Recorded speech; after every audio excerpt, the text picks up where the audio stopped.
Hey guys, what's up? Dave here with Deranged Off-Road.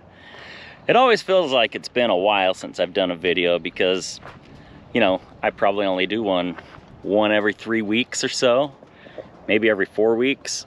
Trying to be more consistent on our video releases. So today I wanted to do a quick video on something I thought was important about. I just kind of pulled out a random number, 10 essential items you should carry in your side-by-side at all times. And I thought it would kind of be fun to get Garrett's machine here, because I've had it at my house for the last, I don't know, couple, 3 weeks, and go through his box and see what he has in there. Just see how prepared Garrett is.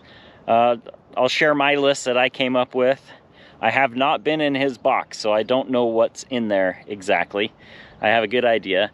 So I'll share my list of what I think is important and see what he thinks is important. So without further ado, let's start taking things out of Garrett's box and see what we got. All right, first things first. Garrett has some traction fluid. I'm guessing that's for probably the front diff of this machine or something. That's what I'm guessing. All right, cool. He's got some extra oils, things like that. Some Kawasaki engine oil here. Always good to have some extra fluids for you or in case somebody else needs something. We have right here an air compressor.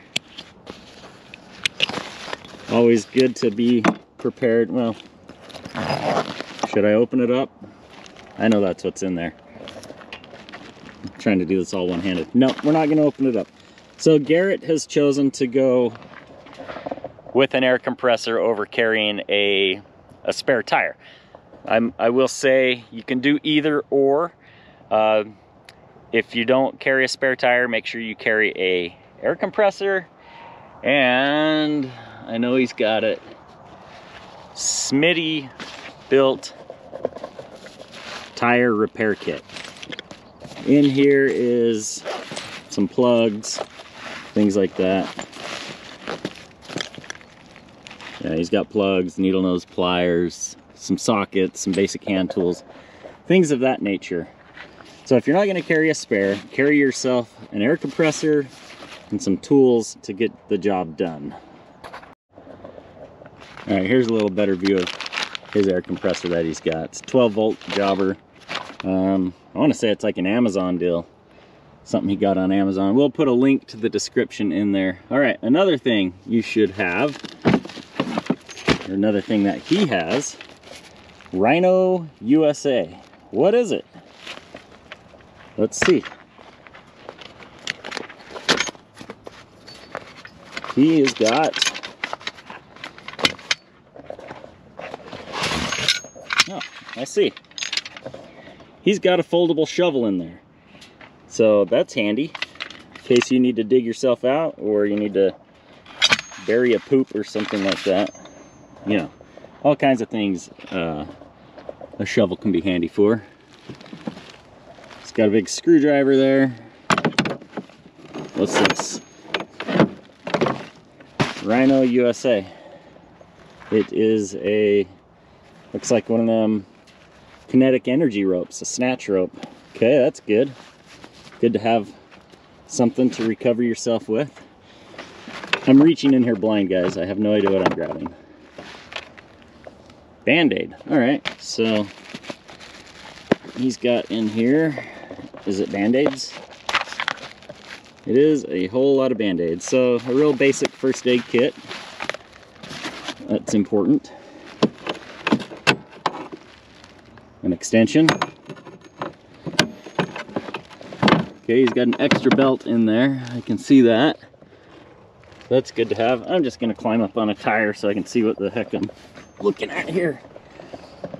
All right. So he's got socket, belt. Definitely need a belt and probably the tools to change your belt in case you need something like that. Okay, in here he's got a Rhino toe strap, and he's also got soft shackles in there. A lot of times a toe strap doesn't do you any good if you don't have a way to connect it to your machine, so you need some tools. Oh, he's got some medications in here as well. Let's see what we got. Let's see what kind of meds this kid's on. All right, so we got Tylenol. Cool. We got some, some laxative. Garrett. Jeez, bro. Some anti-diarrheal in case you take too much laxative? I don't know. And some, what the heck? Oh. All right, Garrett, what the, come on, bro. Some Astroglide? I don't know what he's doing in his machine out here. Apparently he's eating a lot of greasy food, plugging himself up, and having a good old party. Pretty good stuff in there. I think he's hit most of the major points that I thought were important. A couple other things that I brought that I thought would be a good idea is you need communications. So there's lots of different GPS communicators out there. I have a Spot. I think Joe bought something recently. It's really important, guys, if you're going out in the middle of nowhere in the desert, you have no cell phone reception or anything like that,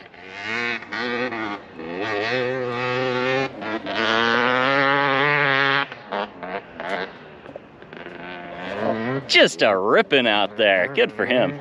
Good old time. It's important to be able to communicate. You know, you get clear out there. If you can't make a phone call or anything and something happens, you need to be able to communicate. Get yourself some help. My philosophy is the most important thing is to take care of yourself and whoever else is with you, and make sure that you can be recovered.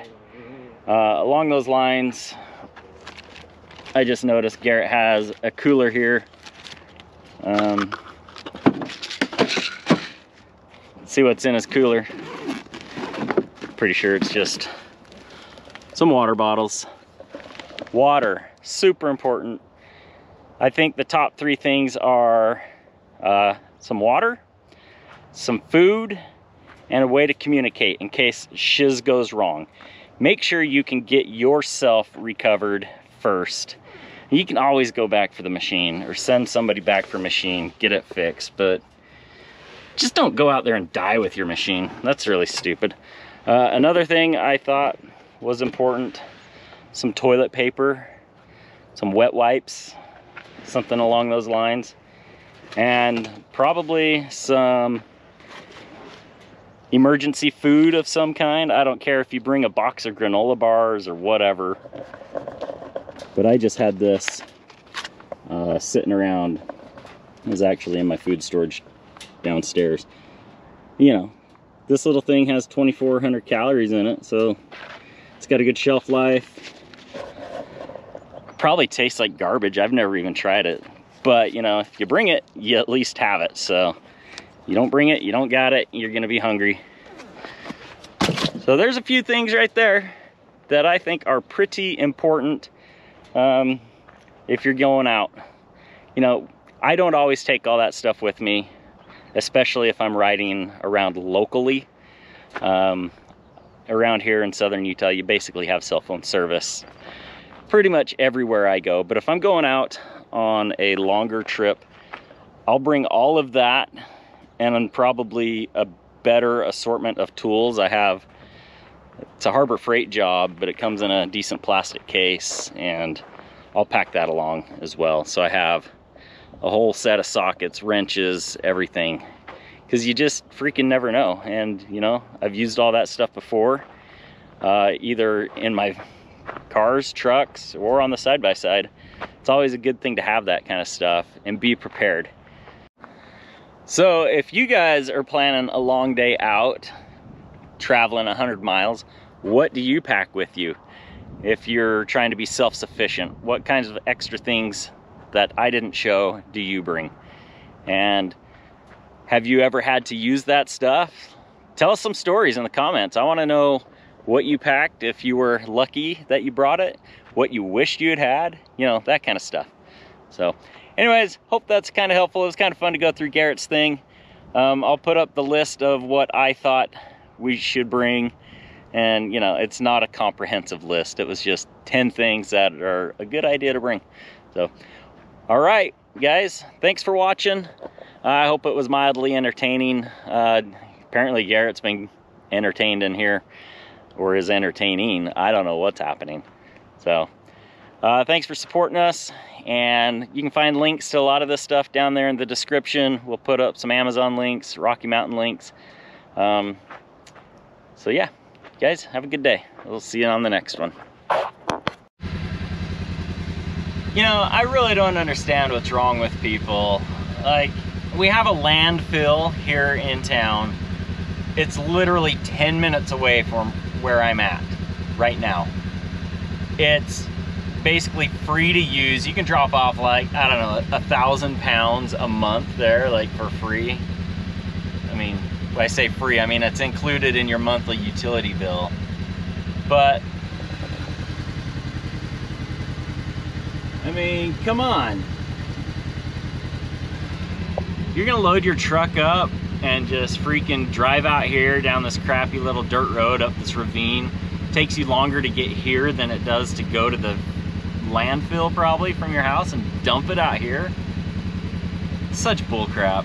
I'm probably gonna come back out here with my truck and clean this all up, because this is just, I don't understand.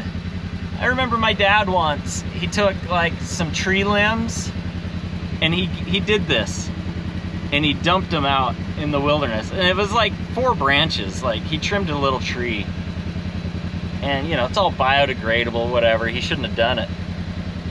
But later that day he disappeared, and he came back with those tree limbs because he felt so bad. He's like, I can't do that, I shouldn't do that, I'm just, you know. He went back and he picked him up, and that has left like an impression on my mind for 30 years at least. Like, how important it is to take care of your crap and don't just come out here and do this. Like, if you're this kind of person, you are the scum of the earth. Like, you are a mental degenerate. That's all I'm gonna say. Like, if you do this and you leave this garbage out here, you're something else.